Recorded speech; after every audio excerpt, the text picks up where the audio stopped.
Bismillahirrahmanirrahim. Pada kesempatan yang berbahagia ini saya coba akan melakukan panduan tutorial mengisi LKP BKD dosen UIN Syarif Hidayatullah Jakarta. Pertama, masuk dulu ke link, ketik LKP. Nah, sudah muncul lkp.uinjkt.ac.id. Enter. Nah, secara otomatis di sini ada pengguna, siapa namanya, lalu kemudian sandinya apa. Saya coba langsung login di sini. Nah, di kolom ini terdapat pengaturan pengguna LKP online. Kita klik LKP online, lalu kemudian pilih BKD remunerasi. Yang pertama kita klik adalah rencana atau aktivitas rencana. Nah, maka akan muncul seperti ini. Tahun akademiknya tinggal disesuaikan ya. Nah, kita tahun akademik sekarang adalah tahun akademik Jan-Jun 2020 Jan-Jun.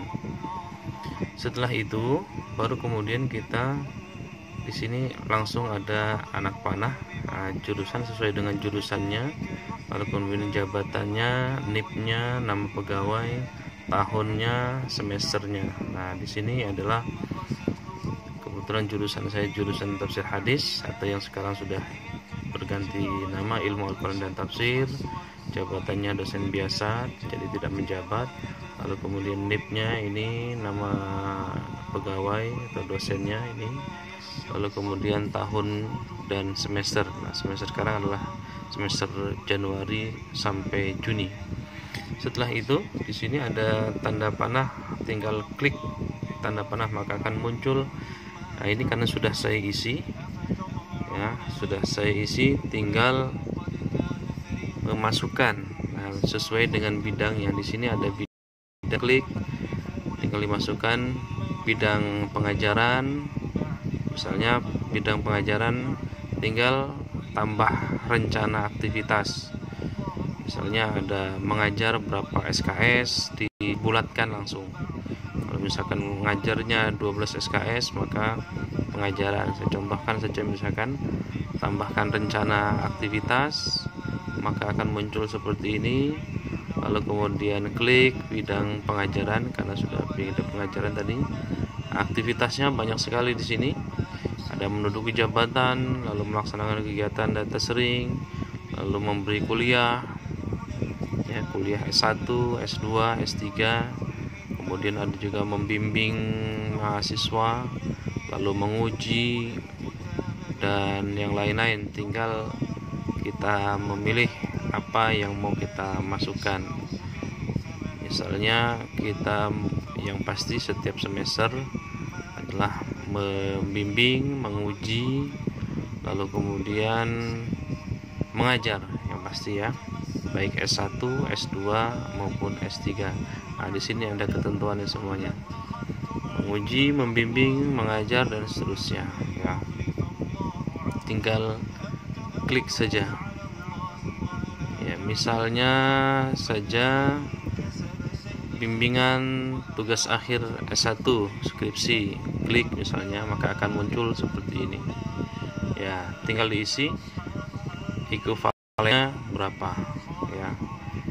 Kalau membimbing berapa, sudah ada ketentuannya. Ketentuannya ada di mana? Di ini panduan atau pedoman BKD pokok dan tambahan. Ini yang terbaru saya kira, atau yang belum ada revisi lagi. Ini tahun 2018 ketika rektornya Profesor Dede Rosada. Nah, semua panduannya di sini, berapa SKS-nya. Kalau ngajar sudah ada SKS. Kalau misalkan membimbing berapa SKS, ya, menguji berapa SKS dan seterusnya. Semua panduannya ada di sini. Di keputusan rektor tentang pedoman beban kerja dosen pokok dan tambahan.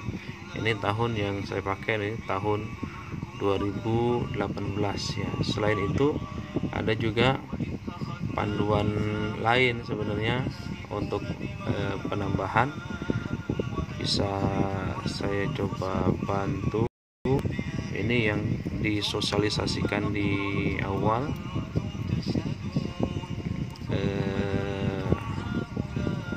namanya skema perhitungan remunerasi ya, skema perhitungan remunerasi.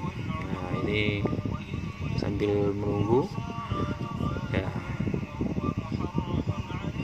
Nah, jadi seperti ini. Kalau sudah pengajaran, lalu kemudian kita klik penelitian ya, kita contoh, lalu kemudian tambahkan rencana.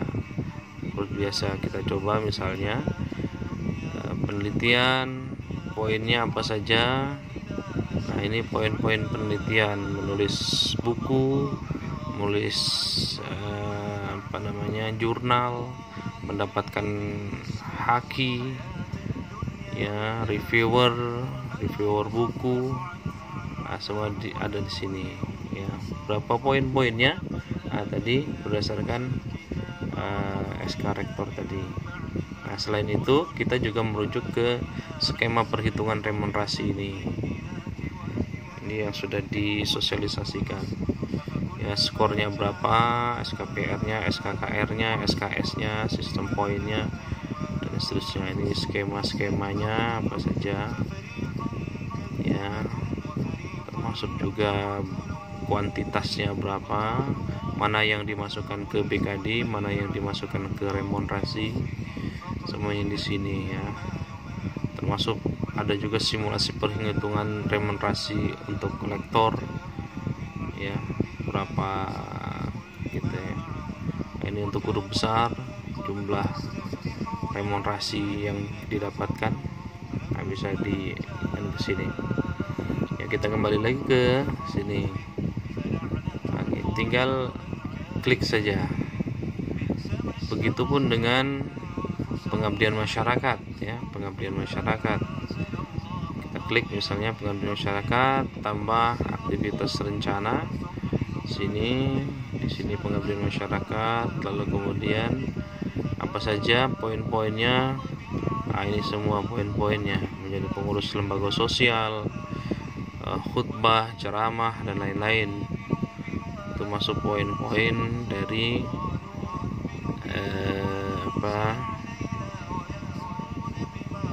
pengabdian masyarakat. Pembicara di TV UIN, di radio UIN, narasumber di UIN, tingkat nasional, lokal, internasional, dan lain-lain ya.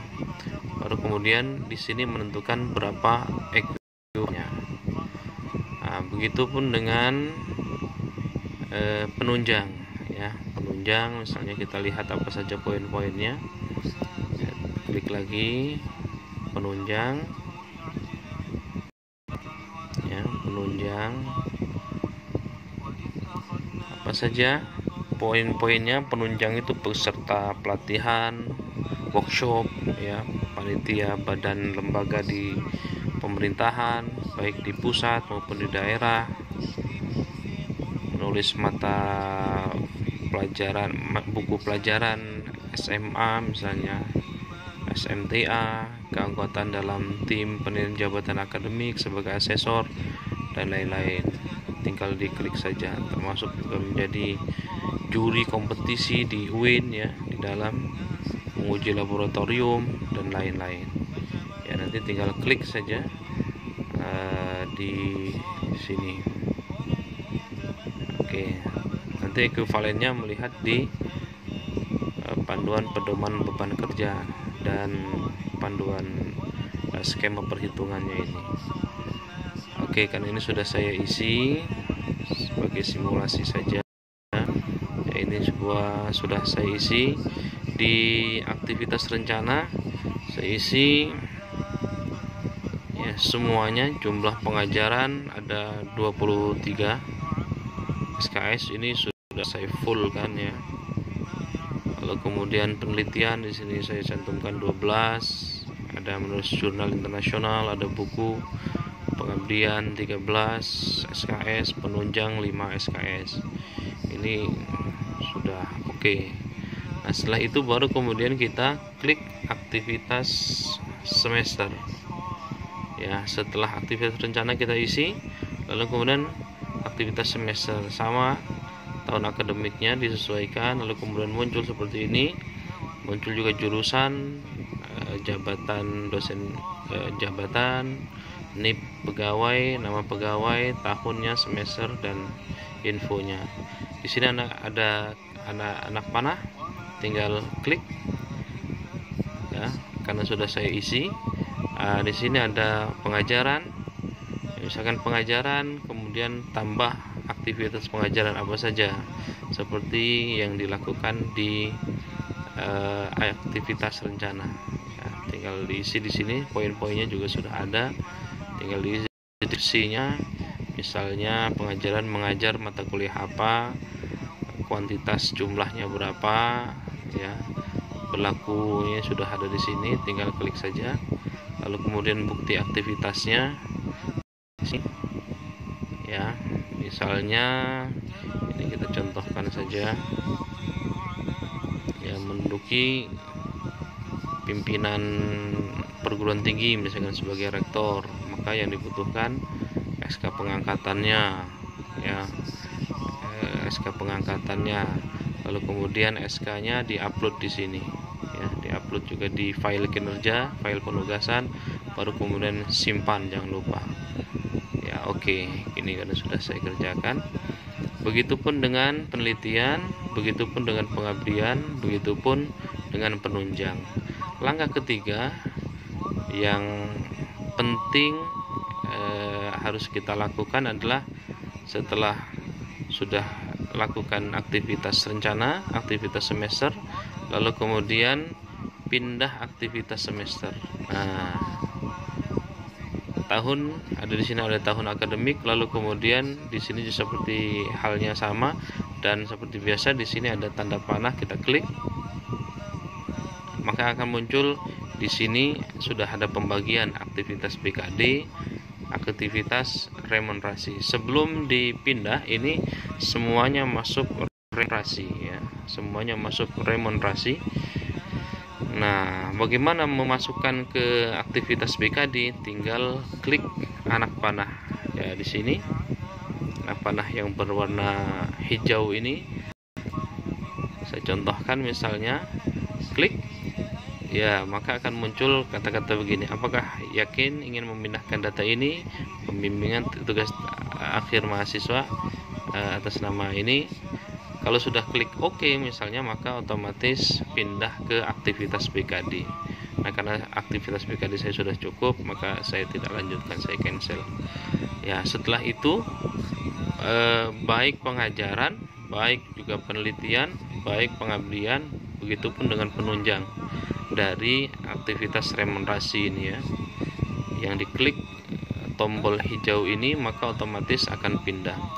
Aktivitas BKD untuk misalkan pengajaran, ya, cukup kalau mengajar 12 SKS, 6 SKS sudah cukup.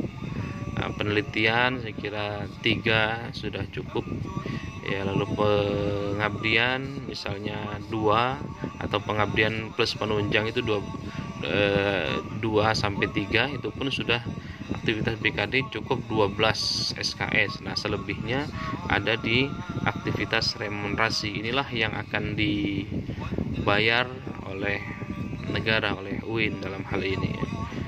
Baik itu membimbing tesis, membimbing disertasi, menguji S1, S2, S3, bikin buku, penelitian, pengabdian masyarakat, penunjang yang lain, dan lain sebagainya. Nah, setelah OK semua sudah diklik, sudah kita pastikan aktivitas BKD tidak kurang dari 12, maka jangan lupa di sebelah kiri ini ada tombol refresh. Tinggal refresh. Apa fungsinya refresh ini? Bisa jadi sudah kita pindahkan karena kita lupa mengeklik refresh ini. Biasanya begitu sudah keluar tidak, atau kembali kepada semula lagi, ya, aktivitas remunerasi. Nah, ketika sudah refresh, insya Allah sih biasanya sesuai dengan apa yang kita klik sebelumnya. remunerasi ketika diminta pindah atau dipindahkan ke aktivitas BKD, setelah klik refresh maka akan terpindah sendiri secara otomatis ya. Nah, ini yang bisa saya sampaikan terkait tutorial LKP BKD, karena bisa jadi pengisian LKP BKD karena memang pengisiannya per semester atau 6 bulan sekali, kadang-kadang lupa untuk masuk kembali dan mengisi kembali. Dan setelah selesai ini kita pastikan kita lihat bagaimana kesimpulan BKD-nya. Nah, ya, klik lagi. Nah, karena ini masih belum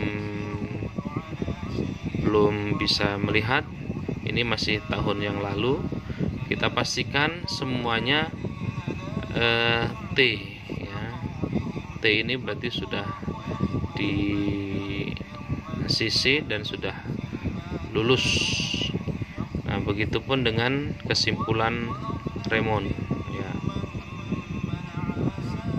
Nah, ini karena memang belum ada asesor untuk menilai, maka belum bisa kita lihat. Setelah ada asesor yang sudah menilai apakah masih M atau sudah T, pastikan semuanya sudah dinilai dan nilainya lulus. Nah, ini saja tutorial pengisian LKP atau ELKP BKD untuk dosen. Ini sudah selesai semua, alhamdulillah. Tinggal kita keluar dari aplikasi ini ya. Alhamdulillahirabbil alamin ya. Oke, alhamdulillah, semoga bermanfaat. Assalamualaikum warahmatullahi wabarakatuh.